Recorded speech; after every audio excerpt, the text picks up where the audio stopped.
নমস্কার বন্ধুরা, আমি সঙ্গীতার রান্নাঘরে আপনাদেরকে আমি স্বাগত জানিয়ে আমি আজকে একটা নতুন রেসিপি তৈরি করব। কাটাপোনা মাছের পাতলা ঝোল। আমি মাছগুলোর মধ্যে নুন হলুদ মাখিয়ে নিয়েছি। তারপরে মাছগুলো আমি ভেজে নিচ্ছি একে একে। তারপরে আমি গোটা সবজি দেবো, ঝিঙে আলু আর আম। আর এইখানে একটু গোটা মশলা দেবো, আদা কাঁচা লঙ্কা। তেলে দেবো কালো জিরে, কাঁচা লঙ্কা আর আদা।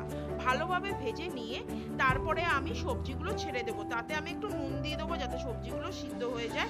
তারপরে আমি 1 চামচ লঙ্কার গুঁড়ো দেবো, 1 চামচ হলুদ গুঁড়ো দেবো, নুন স্বাদ মতো দেবো, ধনে গুঁড়ো দেবো 1 চামচ, জিরের গুঁড়ো দেবো 1 চামচ, চিনি হাফ চামচ। ভালোভাবে সবজির সাথে মশলাগুলো কষে গিয়ে তারপরে আমি জল ঢেলে দেবো। দিয়ে তারপরে আমার যখন সবজিগুলো সিদ্ধ হয়ে যাবে, মাছ দিয়ে আমি ওপর দিয়ে ধনেপাতা কুচি দিয়ে আমার রান্নাটা তৈরি করা হয়ে গেছে। আমার রান্নাটা যদি আপনাদের ভালো লেগে থাকে তাহলে লাইক, কমেন্ট, শেয়ার করবেন। আজকে এই পর্যন্ত।